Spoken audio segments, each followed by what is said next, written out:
인생 수업 5번째 시간, 오늘 우리가 함께 나누고자 하는 말씀은 역대상 19장 1절부터 5절의 말씀입니다. 1절부터 5절 말씀, 구약성경 666페이지. 다 함께 저와 함께 1절부터 5절까지 봉독하도록 하겠습니다. 다윗이 온 이스라엘을 다스리기 시작한 지 얼마 지나지 않아 암몬 족속의 왕 나하스가 죽고 그의 아들 하눈이 이어서 왕이 되었다. 다윗은 지난날을 돌이켜보며 말하였다. 내가 사울을 피해 다닐 때 나하스는 나를 잘 대접해 주었다. 그러니 나도 이제 그의 아들 하눈과 좋은 관계를 맺어 보답을 해야겠다. 나하스는 사울과 적대 관계에 있었기 때문에 다윗을 잘 돌보아 준 것이다. 다윗은 대규모 사절단을 파견하여 나하스의 죽음에 조의를 표하게 하였다. 그러나 조문단이 암몬 땅에 도착하자 암몬의 대신들이 하눈에게 말하였다. 다윗이 선왕을 공경하는 뜻으로 이렇게 조문단을 파견한 줄 아시면 안 됩니다. 그들은 틀림없이 이 땅을 염탐하러 왔을 것입니다. 하눈은 신하들의 말만 듣고 다윗의 사절단을 붙잡아 수염과 머리를 모조리 깔고 볼기가 드러나도록 옷을 절반씩 잘라낸 다음 돌려보냈다. 그 소식은 그들이 이스라엘에 닿기도 전에 미리 다윗에게 전해졌다. 다윗은 조문단이 당한 수치를 부끄럽게 여기고 그 소식이 온 백성에게 퍼지지 않게 하려고 전령을 보내어 말하였다. 그대들은 여리고에 머물러 있다가 수염과 머리가 다시 자란 뒤에 궁중으로 돌아오시오. 아멘.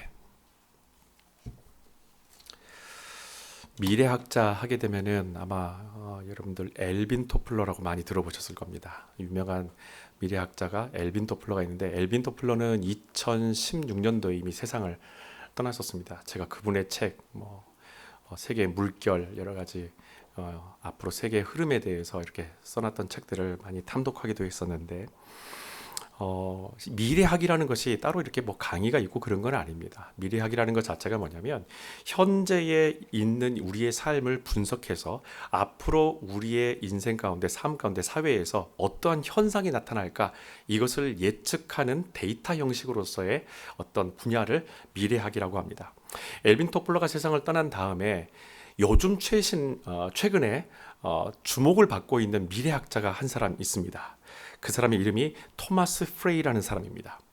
이 토마스 프레이가 지난 7월 달에 대학 혁신 포럼이라는 세미나에서 기조 발언을 했었는데, 그 첫 번째 기조 발언에서 토마스 프레이가 이런 얘기를 합니다. 문제는 늘 존재했다. 이제는 문제를 해결하는 직업만이 살아남을 것이다.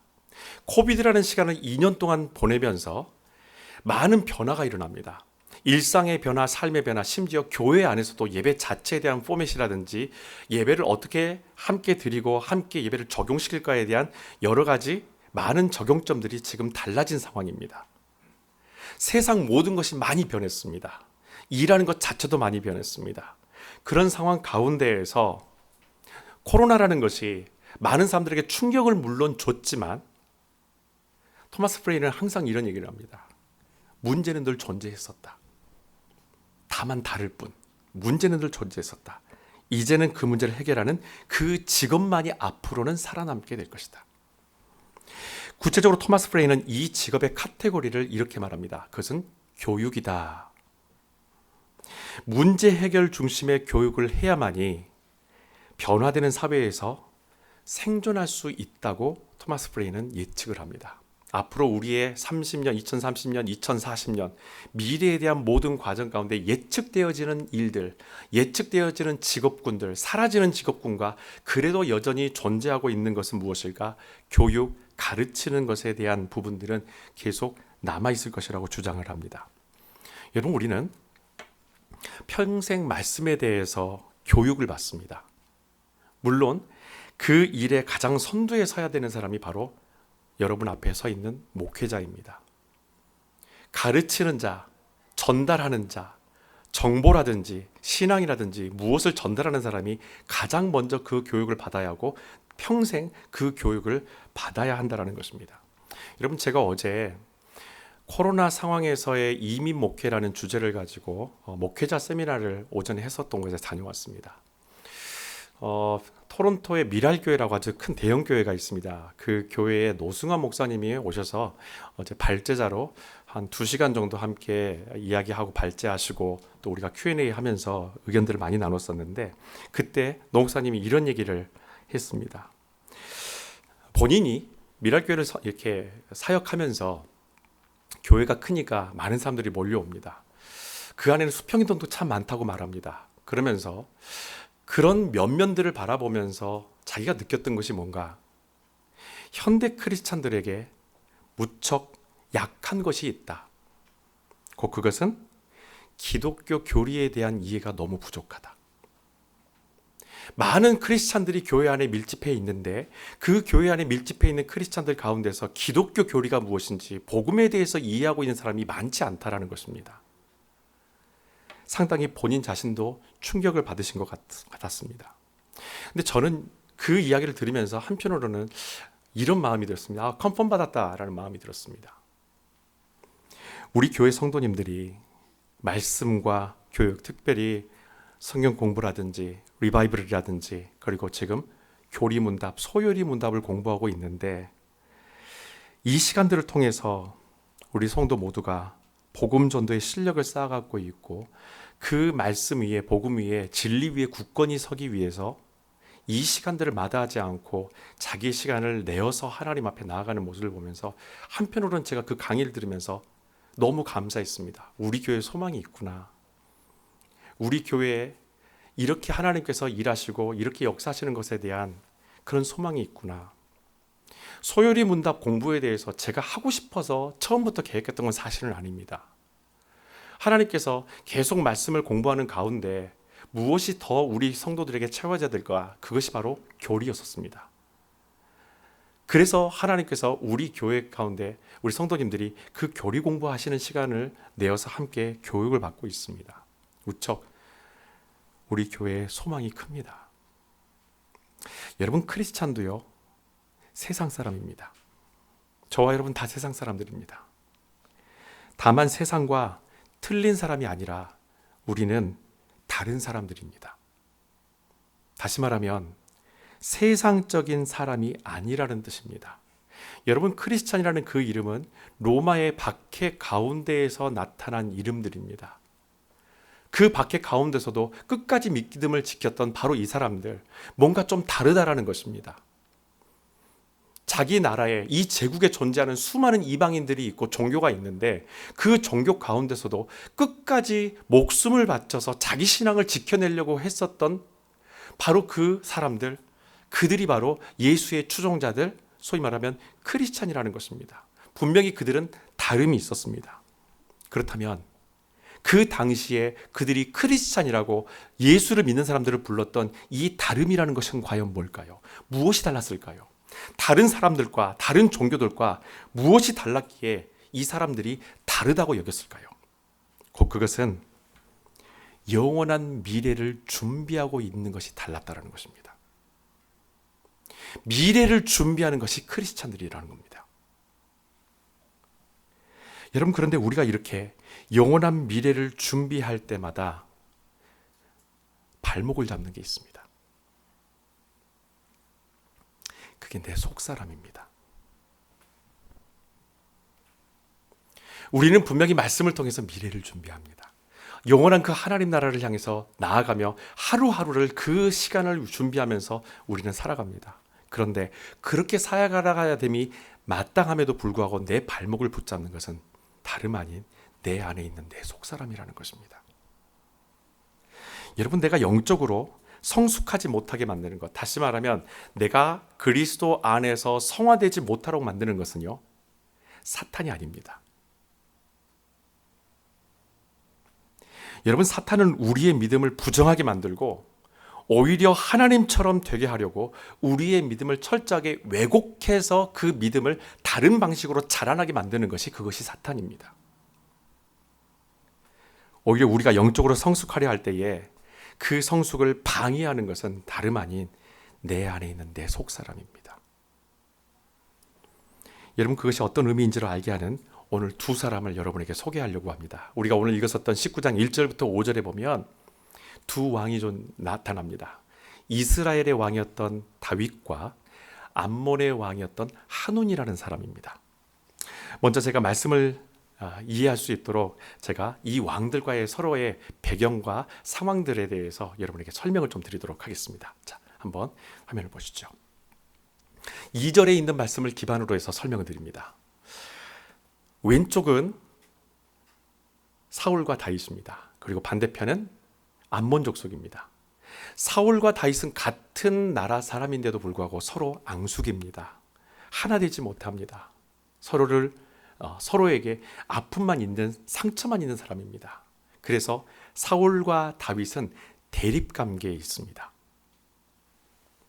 반면에 사울과 나하스는 다른 이방 나라이기 때문에 당연히 대립 관계에 있습니다. 그렇기 때문에 사울은 다윗에게도 대립 관계가 있고 암몬 족속의 왕 나하스에게도 대립 관계를 이루고 있는 것이 바로 사울입니다.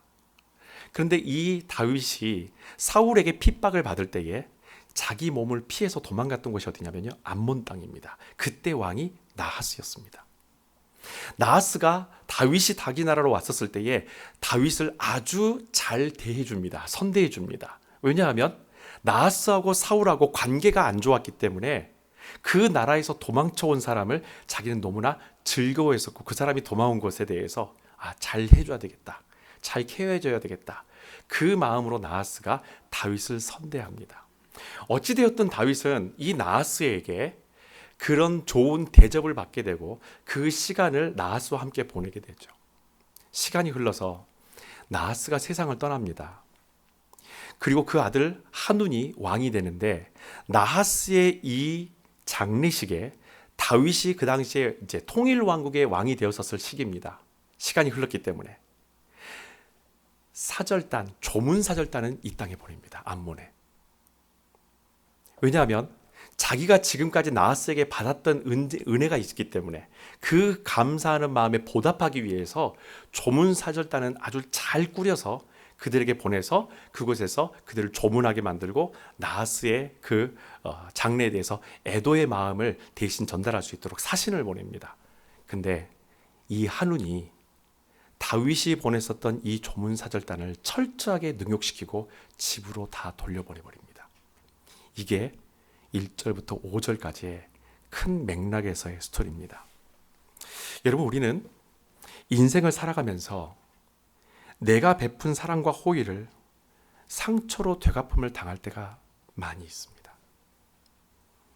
나는 사랑을 계속 쏟았는데, 나는 사랑을 계속 전했었는데, 나의 사랑에 대해서 그 사랑이 함께 사랑으로 돌아오지 않고 아픔과 상처와 오해와 반목으로 돌아오는 경우가 무척 많다는 것입니다. 마치 다윗이 지금 한눈에게 이런 능욕을 당하고 있는, 이 치욕을 당하고 있는 이 모습처럼 우리의 인생 안에서도 그런 힘든 일들을 많이 당할 수 있다는 것입니다.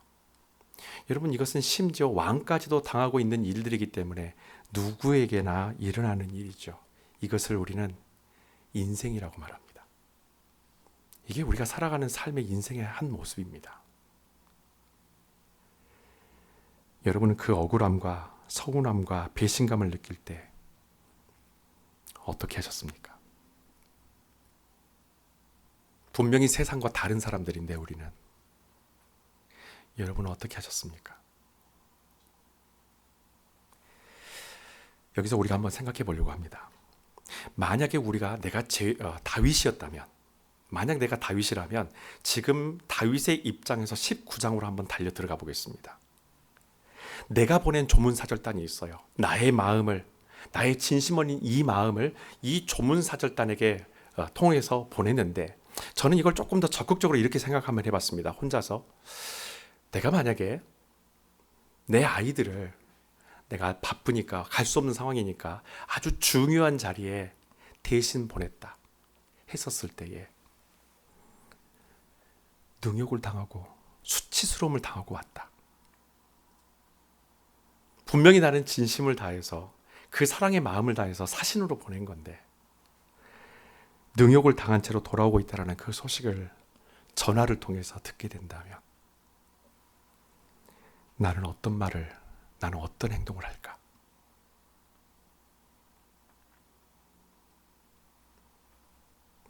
여러분, 내 속사람은 하고 싶은 말이 정말 많을 거예요. 내 속에서 터져나오는 말들이 정말 많을 겁니다. 우리 보통 혼잣말이라는 거 있죠. 혼잣말. 혼자서 웅얼웅얼하는 이야기가 있습니다. 내 속사람에서 하고 싶은 얘기가 혼잣말입니다. 다윗의 입장이라면 아마 이런 혼잣말들이 많았을지 모르겠습니다. 자기 속사람 안에서 정말 하고 싶은 말, 내가 하고 싶은 행동들, 이런 상황 가운데서 내 속사람이 하고자 하는 본능적인 이런 행동들, 그런 행동들이 분명히 있을 거라는 거예요. 여러분, 그런데 성경에서 속사람에 대해서 이렇게 이야기를 합니다. 바울이 로마서 7장 22절에 속사람은 하나님의 뜻을 따라 살고 싶어 한다라고 말합니다. 자기 속사람은 하나님의 뜻을 쫓아서 그 뜻을 쫓아 살고 싶어 한다. 예수 그리스도께 부르심을 받은 사신이 바로 누굽니까? 대신이 바로 바울 자신입니다. 그 복음을 대신 전해야 되는 사람으로서 사실은 사절단입니다. 그런 역할로 부름받은 자기 안에 내 속사람은 나를 불러주신 그 하나님의 뜻, 그 말씀을 나는 기뻐하고 나는 그 말씀의 뜻을 따라서 살고 싶어 한다. 이것이 나의 속사람이라고 이야기를 해요. 여러분, 다윗도 인간이기 때문에 자신이 보낸 이 조문단이 비참하게 돌아온다라는 말을 들었을 때에 왜 하고 싶은 말이 없었을 것이며 왜 자기가 터져나오는 분노를 보이고 싶지 않았겠습니까? 분명히 다윗도 자기 속사람에게서 하고 싶은 말, 자기 속사람이 터져나오는 그 하고 싶은 얘기들, 그 행동들이 분명히 있었을 거라는 거예요. 그런데 여러분, 오늘 다윗의 속사람은 하나님의 뜻을 우선으로 먼저 세웁니다. 그래서 달랐다라는 것입니다. 19장 1절부터 9절에 나와 있는 다윗의 행동을 보게 되면 상식적으로 우리가 이해되지 않는 행동을 합니다. 여러분, 싸움은 반드시 하게 되어져 있습니다. 6절 이하에 보게 되면 암몬 족속을 향한 전쟁은 반드시 일어납니다. 전쟁을 할 때 하더라도, 싸울 때 싸우더라도 다윗이 가장 먼저 했었던 것은 뭐냐면 하나님의 뜻을 먼저 구했다라는 것입니다. 내 속사람이 하나님의 뜻을 찾고 내 속사람이 하나님의 뜻을 발견하고 그것을 찾고 행동하는 것에 기뻐하는 삶을 살았던 것이 바로 다윗입니다.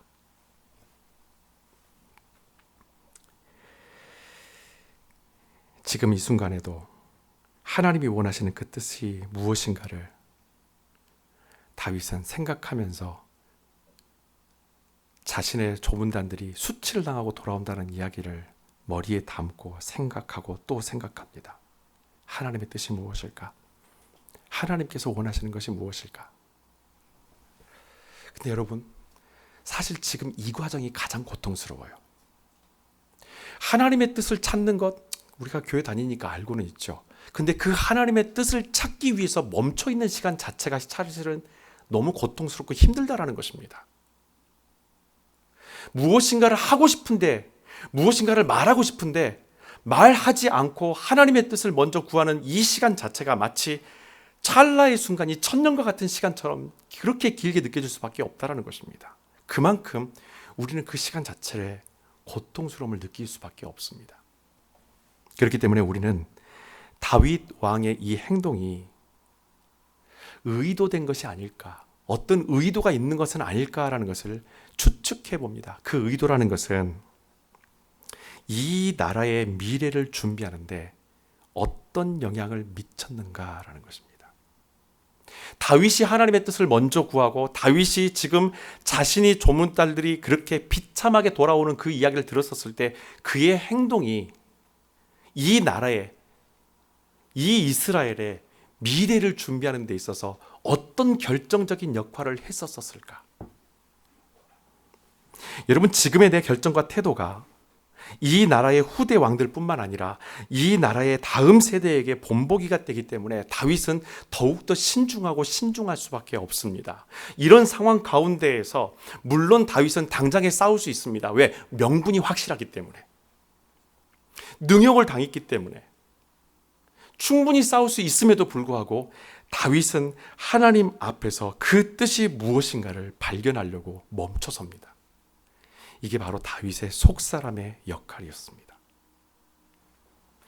여러분, 우리의 속사람이 하나님의 뜻을 따르게 될 때에, 나의 속사람이 하나님의 뜻을 따르게 될 때에 우리는 미래를 준비하는 교회가 될 수 있습니다.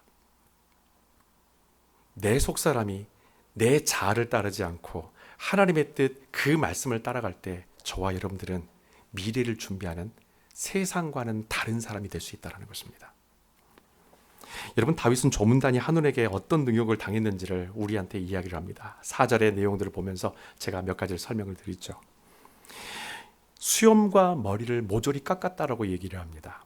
여러분, 그 당시에 수염이라는 것은, 머리라는 것은, 머리의 길이라는 것은 자유인의 상징인과 동시에 그 사람이 가지고 있는 권위와 명예를 뜻합니다. 아름답게 턱수염을 기릅니다. 구렛나룻을 내립니다. 머리를 아름답게 풀어헤치는 남자들도 긴 머리를 이렇게 늘어뜨려서 이 사람이 자유한 몸이다라는 것을 보여주기 위한 하나의 상징과 관습으로 그들은 머리를 기르고 수염을 기릅니다. 그런데 이 암몬이 자기에게 찾아온 이 조문단들을 능욕을 주기 위한 가장 치명적인 두 가지 방법을 사용합니다.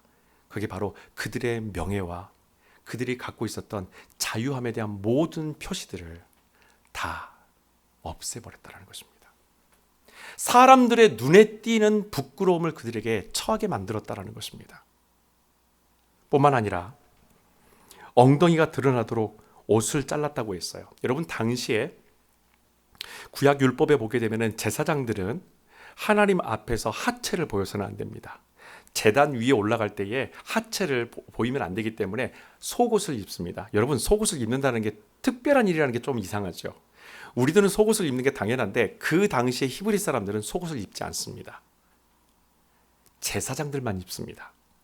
그렇기 때문에 다른 사람들은, 남자들은 여기서부터 발 있는 데까지 전체를 한꺼번에 빈틈없이 하나의 통으로 옷이 쫙 내려올 수 있도록 그 긴다란 옷을 입고 다니는 것이 그들이 살았던 의복 형태입니다. 이게 당연한 의복 형태예요. 그러니까 속옷을 안 입어요.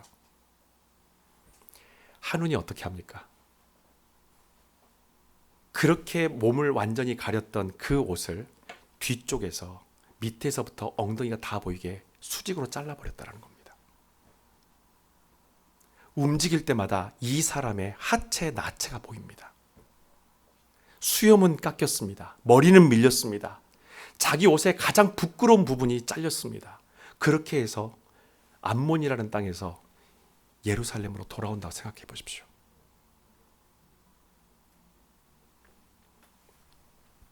여러분, 한운이 이처럼 비도덕적인 행동을 하게 된 데는 배경이 하나 있어요. 바로 그 신하들 때문입니다. 3절, 4절. 조문단이 암몬 땅에 도착하자 암몬의 대신들이 한운에게 말합니다. 다윗이 선왕을 공경하는 뜻으로 이렇게 조문단을 파견한 줄 아시면 안 됩니다. 암몬의 이 한운의 신하들이 한운에게 하는 얘기가 바로 이거예요. 다윗의 의도가 있다라는 겁니다. 여러분, 그런데 다윗의 진심은 무엇입니까?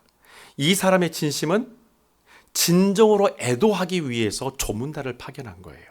그런데 그 신하들이 지금 보고 느끼고 전달하는 이야기는 뭡니까? 아니라는 겁니다. 당사자가 아니면서 그것이 아니라고 판단하고 그것을 잘못 전달하는 신하들이 문제라는 것입니다. 왕에게 그렇게 말합니다.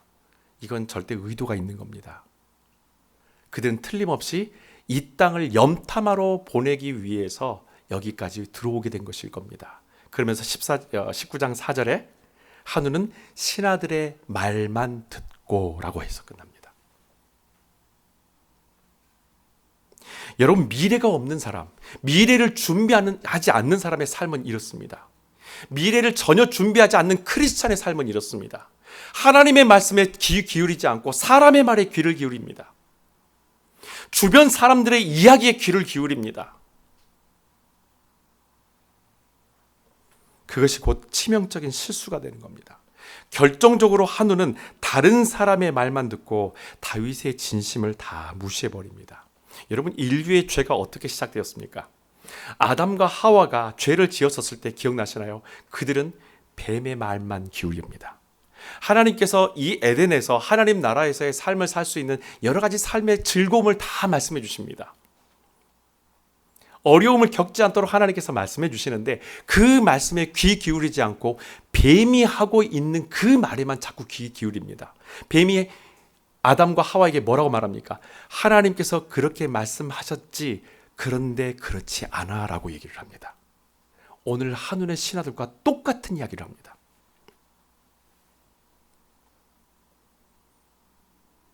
네가 성경에서 들은 것은 그 이야기일지 모르지만 사실은 현실은 그렇지 않아라고 얘기를 합니다. 하나님과 인간의 관계를 갈라놓은 것은 인간의 잘못된 선택에서 비롯됩니다. 신하들은 원인을 제공했을 뿐 결정은 결국에는 왕인 한운이 하게 됩니다. 판단은 한운이 하게 되어 있습니다. 저와 여러분의 판단의 기준이 무엇입니까? 말씀입니까? 성령께서 우리에게 주시는 말씀입니까? 아니면 사람의 목소리입니까?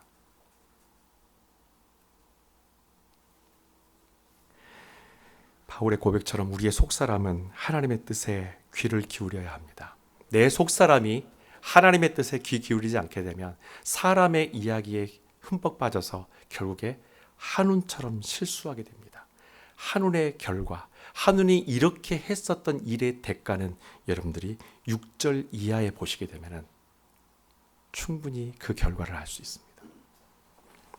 여러분, 이런 상황에서 하나님의 영으로 충만했었던 다윗은 수치를 당한 조문단의 슬픔이 온 백성들에게 흘러가지 않도록 하기 위해서 5절에 보시면 그들의 부끄러움을 다 덮어줍니다.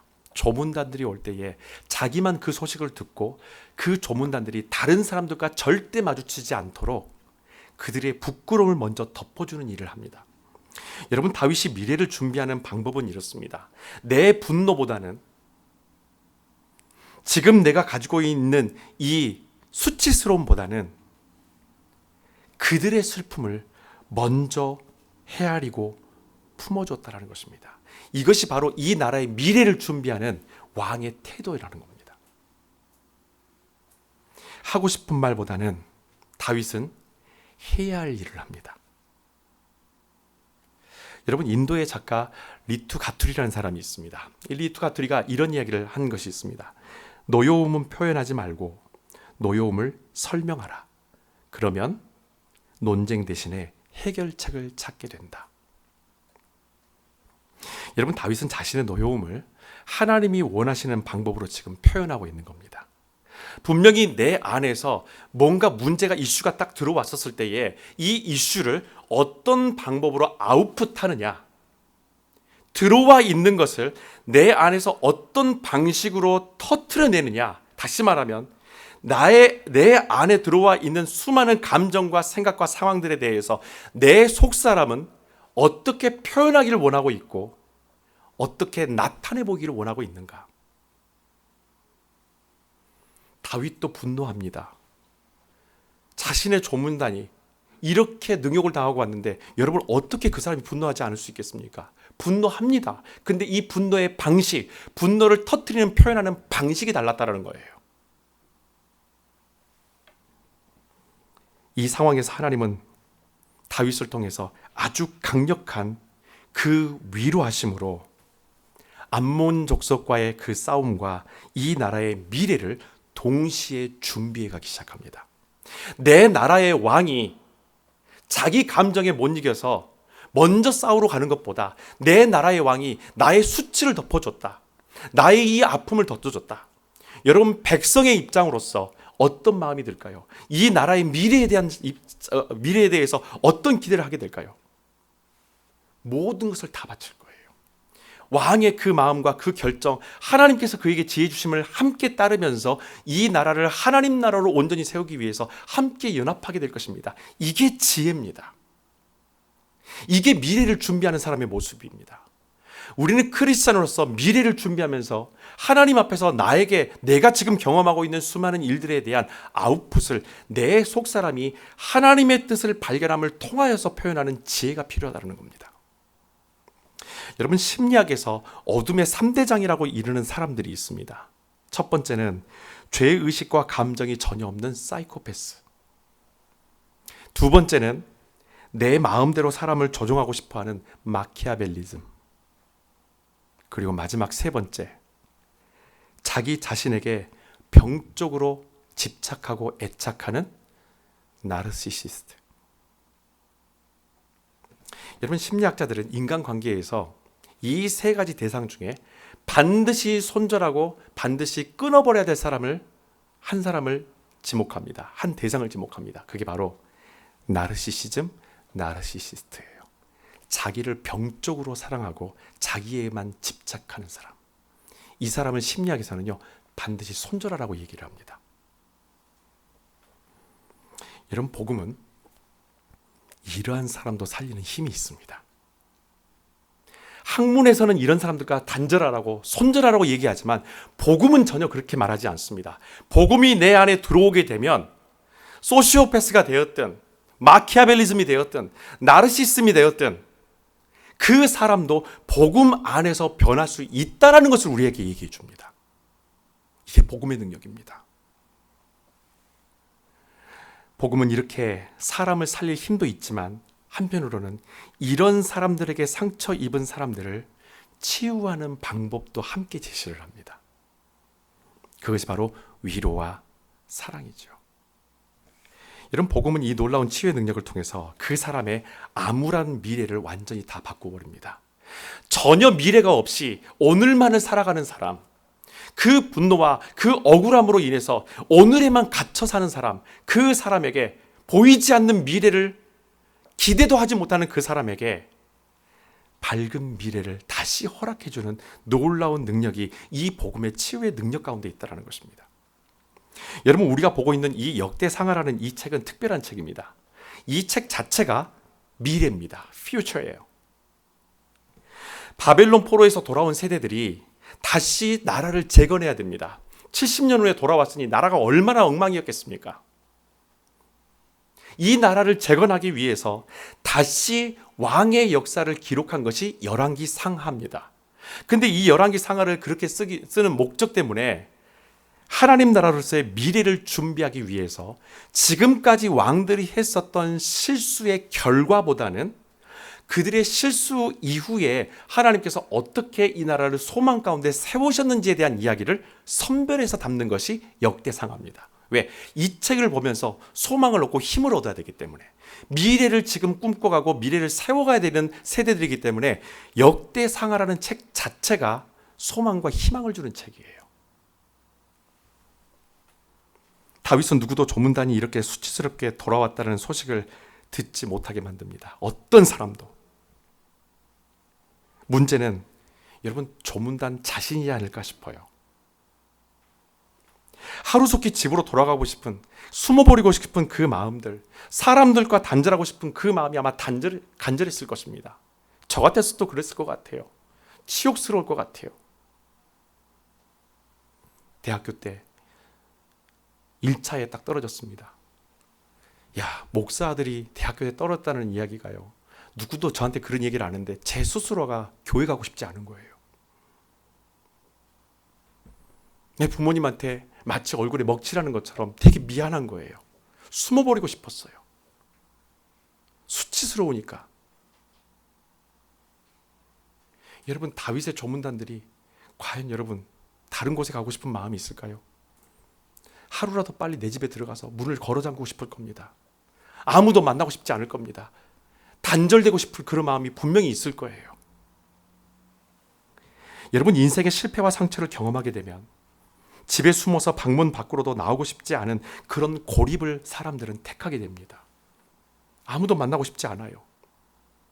그리고 시간이 흘러가기만을 하염없이 기다립니다. 그 시간이 흘러가는 과정 가운데에서 피폐해질 대로 피폐해져 버립니다. 그게 인간이에요. 여러분, 다윗은 조문단을 집으로 돌려보내지 않고 회복될 때까지, 그래서 여리고성에 그들을 한꺼번에 모아서 거기 머물게 만듭니다.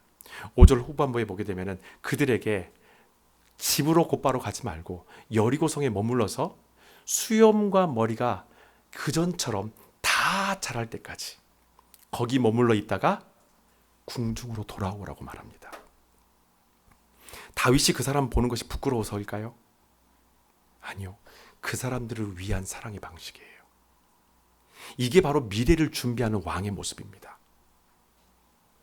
여러분, 믿는 사람의 회복은 시간이 하염없이 흘러가도록 방치하는 것이 절대 아닙니다. 수치를 당하고 돌아온 조문단은 다윗을 통해서 하나님을 경험하고 여리고 성에 있는 동안에 그들은 하나님 안에 거하게 만들어줍니다. 이게 다윗이 수치를 당했던 사람들을 위로하는 방식입니다. 여러분, 베드로가 자기 입으로 주님을 스스로 부인해서 결국엔 수치를 당합니다. 주님, 저는 절대로 배반하지 않을 거예요. 저는 절대로 주님을 모른다고 하지 않을 거예요. 저는 부인하지 않을 겁니다. 저는 믿음 절대로 포기하지 않을 겁니다. 수없이 자기 입으로 말을 했어요. 근데 실제로 그 현장에 가보니 자기도 모르게 그만 그 입이 툭 터져버립니다. 나는 몰라요, 그 사람. 믿음을 부인하는 거예요. 삶으로 믿음을 우리는 또 부인할 때가 있어요. 스스로 자기 부끄러움을 자초했었던 베드로를 회복시키기 위해서 주님이 하신 일이 뭡니까? 그래, 언젠간 돌아오겠지 뭐. 시간 지나면 좀 돌아오겠지 뭐. 내가 부활한 소식 들었으니까 정신 차리고 언젠가는 돌아오겠지. 주님께서는 시간을 두고 방치하지 않습니다. 베드로를. 당장에 그를 찾아가십니다. 그리고 지속적으로 베드로의 속사람과 대화를 하기 시작합니다. 베드로야. 사실은 베드로가 아니죠. 그 이전의 이름으로 부릅니다. 세상적인 이름. 바요나 시모나. 시몬의 아들. 요나의 아들 시모나. 너 나를 사랑하고 있느냐? 이게 회복의 방법이에요. 왜일까요? 미래를 준비해 주는 거예요. 베드로의 미래를 준비해 주는 거예요. 더 이상 시몬이라는 세상적인 이름에 머무르지 않도록 베드로라는 인생의 비전으로 살아갈 수 있도록 예수님께서 그의 미래를 준비해 주시는 방법이 바로 이겁니다. 너 나를 사랑하고 있느냐? 대화하시고 찾아가 주시고 만나 주시고 들어주신다라는 거예요. 여러분, 베드로는 감히 주님을 만날 때 얼굴을 들고 싶지 않았을 겁니다. 숨어버리고 싶었고 도망가버리고 싶었을 거예요. 왜? 수치스러우니까. 그래서 주님을 만났던 그 바닷가에서요, 바닷물에, 그 호수물에 풍덩 뛰어들어 버립니다. 부끄러웠기 때문에. 근데 그를 부르시는 거예요.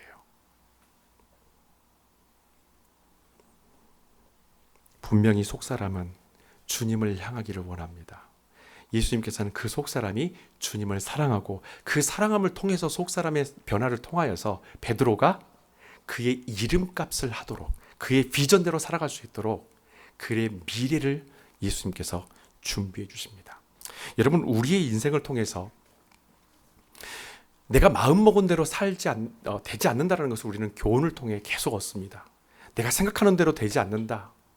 내가 예상하는 대로 세상이 흘러가지 않는다는 것을 우리는 인생을 살아가면서 계속 수업을 듣습니다. 값진 어떤 대가를 치르면서 인생을 통해 배웁니다. 그게 안 되는 거구나. 생각대로 되는 것이 아니구나. 그렇게 하루하루를 불확실함 속에 살아가는데 지금 우리는 어떻게 미래를 준비하고 있습니까? 여러분은 어떻게 미래를 지금 준비하고 계십니까? 우리 가정의 미래는 어떻게 준비하고 계십니까?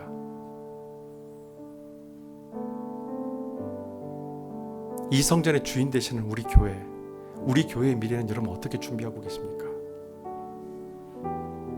그리고 여러분의 남은 인생은 어떻게 지금 준비하고 계십니까?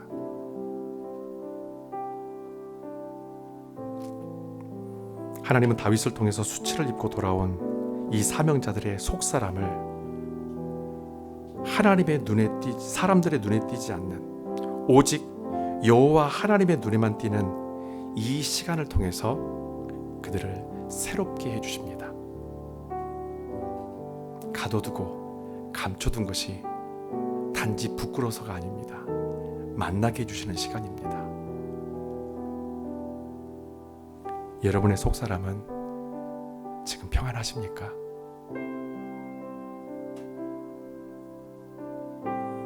에베소서 3장 16절 말씀으로 오늘의 메시지를 마무리하겠습니다. 아버지 하나님께서 넘쳐 흐르는 영광으로 성령을 통하여 여러분의 속사람을 굳세게 해주시기를 기도합니다.